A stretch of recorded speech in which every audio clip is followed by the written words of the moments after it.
14 ans après, Mario Barravecchia a mis des mots sur une relation père-fils si particulière. Dans son livre « Mon père, ma bataille », écrit en collaboration avec Philippe Hébrard, publié aux éditions Prisma le 18 mai 2023, le finaliste de la première saison de la Star Academy évoque l'histoire de Pino, un immigré sicilien, obstiné et fantasque. Père aimant, il a été le premier à croire au talent musical de son fils, allant jusqu'à s'improviser manager et producteur. Pino est finalement décédé de la maladie de Charcot en 2009. Mario Barravecchia l'a accompagné jusqu'à ses derniers instants, allant jusqu'à suivre ses volontés, en abrégeant ses souffrances. Gala.fr, qu'est-ce qui vous a motivé à écrire ce livre, et partager votre expérience de vie? Mario Barravecchia, ça fait quelques années que je voulais rendre hommage à mon père. Je ne savais pas de quelle manière. Je me demandais en moi comment je pouvais expliquer ce témoignage, raconter toutes ces émotions. À travers une chanson de 3 minutes, c'était compliqué. Et finalement, j'ai commencé à écrire certaines choses comme ça, pour moi. Quand on écrit, il y a plein de souvenirs qui reviennent à la surface. Star Academy, que sont-ils devenus? Gala. FR, à la lecture de votre livre, la première impression est celle d'un père qui a toujours soutenu son fils en lui offrant sa chance. Mario Barravecchia, j'avais une relation assez particulière avec mon père. Il était restaurateur, et moi depuis mes 3-4 ans, j'aimais le suivre, aller dans ses restaurants. Il était toujours été très fier que son fils soit là. J'étais le premier de la famille, et pour lui c'était très important d'avoir un garçon. Très vite, quand j'ai commencé à chanter, quand il a commencé à m'entendre car je m'enfermais dans ma chambre quand j'avais entre 8 et 10 ans, il a eu l'idée de me faire chanter. On a commencé dans son restaurant, à la fermeture, autour de quelques clients. Gala.fr, très vite, il est devenu votre manager. Comment se comportait-il dans cette fonction? Mario Barravecchia, le premier producteur et manager, c'est lui. J'ai commencé les concours de chant, j'avais 11 ans. Très rapidement, une petite carrière a commencé à se faire en Belgique. On a sorti un 45 tours. Je devais avoir 15 ans. C'est mon père qui a mis en route tout ça. Il est allé voir la maison de disques à l'époque. Il a fait en sorte de signer mes premiers contrats, concerts et tournées. Il était d'abord enthousiaste et très excité de découvrir ce monde-là. Il était parfois un peu maladroit, mais il le faisait avec plein d'étoiles dans les yeux. Gala.fr, mais, cet investissement à vos côtés a fini par lui porter préjudice dans sa vie professionnelle et de couple. Mario Barravecchia, je l'ai appris après mais effectivement il était émerveillé par la réussite de son jeune garçon. À l'époque, il mettait de côté ses affaires, son restaurant qu'il abandonnait petit à petit. Pour lui, c'était plutôt alimentaire. Il espérait qu'une seule chose, que je puisse avoir une belle carrière, au-delà des frontières belges et qu'il puisse m'accompagner. Gala.fr, n'avait-il pas, encore plus que vous, envie de faire carrière dans la musique? Mario Barravecchia, c'est en écrivant que je me suis fait cette réflexion. Mon père était un rêveur, comme je le suis aussi. Il a toujours été déterminé. Rien ne lui faisait peur, il allait au bout des choses. Il disait toujours qu'avec la détermination et la volonté, tout était possible. Effectivement, je pense qu'il avait aussi, quelque part, à travers ma carrière, envie d'exaucer son rêve. Gala.fr, comment a évolué votre relation lorsque vous êtes devenu adulte? Mario Barravecchia, dès qu'on sort le single en France, j'ai 16 ans, et les choses ne vont pas comme on l'imaginait. Mon père se fait un peu escroquer. Il perd beaucoup de sous. Je commence à devenir un jeune adulte. Je comprends que peut-être, de cette manière-là, je n'y arriverai pas. Donc je me suis mis à l'arrêt, j'ai travaillé pour pouvoir, quelques années après, partir à Paris et voler de mes propres ailes. Pendant cette période-là, avec mon père, c'est plutôt tendu. Il m'en a voulu d'avoir arrêté, de l'avoir mis sur le côté. Je n'ai peut-être pas eu la manière. Mais effectivement à refaire, j'aurais agi différemment. Cette période-là sont des années gâchées. Mario Barravecchia aux côtés de son père pendant la maladie Gala. FR, le combat commence. 28 mars 2009, peut-on lire dans votre livre. Comment avez-vous appris que votre père souffrait de la maladie de Charcot? Mario Barravecchia, son frère a été touché par cette maladie en 2008. Ensemble, on va ensemble à son enterrement en Sicile. Je ne reconnaissais pas mon père, il était très choqué, très effacé, n'avait pas de réaction. Il a eu un grand choc émotionnel. J'ai vu aussi qu'il avait une gêne dans la gorge. Il m'a dit que quand il avalait, il y avait un truc étrange. Je lui dis d'aller faire un examen quand il rentrait en Belgique. Quelques semaines plus tard, j'étais à Milan pour enregistrer un album. Il m'a appelé et m'a dit qu'il venait de sortir du CHU et que le spécialiste venait de lui dire qu'il avait la même maladie que son frère.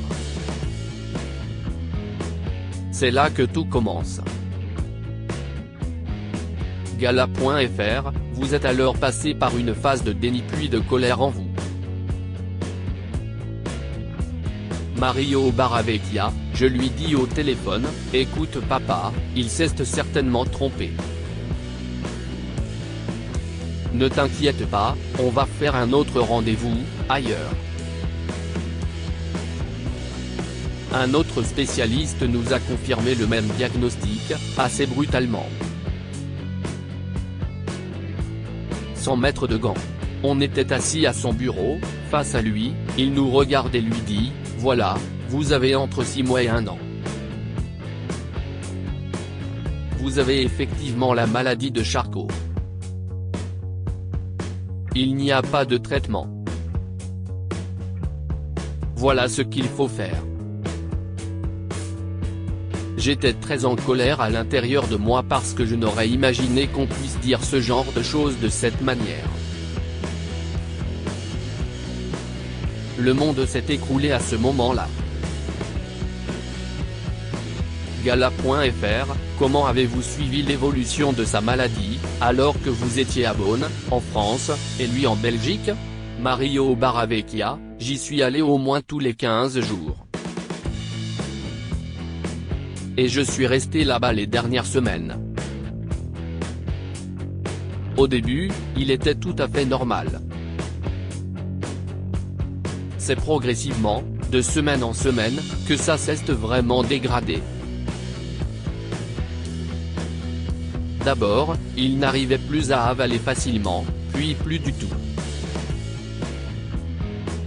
Ça passait par une sonde. Après, il n'arrivait plus à marcher, à bouger les mains, les doigts. Et jusqu'à ce que la respiration s'arrête également. Tous les muscles du corps s'atrophiaient. Mais, il avait tout sa tête. Gala.fr, cela vous a donc paru évident de mettre fin à ces souffrances, en acceptant de signer le document d'euthanasie de votre père? Mario Barravecchia, il me disait toujours si je dois respirer avec une machine, je préfère mourir. Quand il commençait à se voir dégradé, il me disait, Mario, j'ai bien réfléchi, je ne veux pas mourir comme un légume sur un lit, donc je compte sur toi pour faire les choses correctement. Et signer ce qu'il faut. J'ai vu la finalité. Il a effectivement souffert lors des 2 derniers mois, atrocement. Il était prisonnier de son corps. Dans ses yeux, je lisais toute la détresse, l'envie de partir, de fuir le monde où il était. J'aurais peut-être dû le faire quand il ne souffrait pas autant, et ainsi répondre à sa demande plus tôt. Je l'ai fait dans les dernières heures. Il était en train de partir. C'est moi qui ai débranché la machine. J'ai fait ce geste qui restera gravé en moi à tout jamais. Que devient Mario Barravecchia? Gala. FR, un projet de loi autour de la fin de vie doit être présenté d'ici à la fin de l'été 2023. Êtes-vous favorable à une évolution à ce sujet? Mario Barravecchia, je ne suis pas un médecin ni un scientifique. Je suis juste un fils qui a vécu cette expérience avec son père qui était malade. Je me dis qui sommes-nous pour décider à la place de celui qui souffre, qui sait qu'il a une maladie incurable? C'est non seulement pour lui-même mais aussi pour ses proches qui souffrent, qui sont que des figurants qui essaient d'apporter seulement des espoirs. Je pense qu'on doit laisser la décision aux malades, de vouloir partir en toute tranquillité et sérénité. Ce n'est pas une manière saine et humaine, de voir un corps souffrir comme il a souffert. C'est même pour moi une sorte de non-assistance à une personne en danger. Il faut pouvoir donner l'autorisation aux malades de se libérer de cette souffrance. Il faut accompagner le malade jusqu'à sa mort d'une manière respectueuse, digne et saine. Il faut qu'on avance là-dessus. Gala.fr, plus de 10 ans après la disparition de votre père, comment vous sentez-vous? Mario Barravecchia, la mort de mon père m'a vraiment déséquilibré, dans ma vie professionnelle et personnelle. J'ai divorcé. J'étais un peu perdu, pris dans un tourbillon. Je ne savais plus par quoi commencer, que faire. Pendant 2-3 ans, je faisais le strict minimum. Ensuite, je me suis rendu compte que la vie continue, que mon père aurait voulu que je profite de la vie, de mes enfants. Lui qui était toujours de bonne humeur, avec le sourire, je ne pouvais pas me laisser aller. Je me suis repris. J'ai rencontré un ange qui est tombé du ciel. Ma femme est arrivée dans une période de ma vie qui était très délicate, et à la fois importante pour mon avenir. J'ai mes 3 enfants qui sont là, qui me donnent l'amour, la force, qui me permettent aujourd'hui de profiter de la vie. La vie est belle, grâce à eux. Gala.fr, Pinot vous accompagne-t-il régulièrement dans vos pensées, au quotidien? Mario Barravecchia, aujourd'hui, ce n'est pas la pensée de la maladie. Ce sont justement toutes les choses positives que j'ai pu vivre avec lui. Je me souviens de certains moments qui sont précieux. L'image de la mort, de la maladie, elle a été effacée par tout ça. Ce livre m'a permis de me ressouvenir de plein de moments incroyables. Même en écrivant, il m'a fait sourire, rire, parce que c'est un sacré personnage. Ça m'a permis de faire comme une thérapie avec moi-même. Gala.fr, professionnellement, quelle place occupe désormais la musique? Mario Barravecchia, je sors un single fin juin et je prépare un album. C'est plutôt en complément du livre. Aujourd'hui, je chante avec beaucoup plus de recul, pour mon plaisir et de manière beaucoup plus fluide. Je le fais pour me faire plaisir et donner du plaisir. Après j'ai aussi des activités professionnelles puisque j'édite un magazine depuis 2012. J'ai aussi une agence immobilière avec mon épouse sur Beaune depuis 3 ans. Je suis également président d'une association culturelle qui met en avant des jeunes auteurs-compositeurs-interprètes depuis 10 ans. Crédit photo, Nikos Aliagas.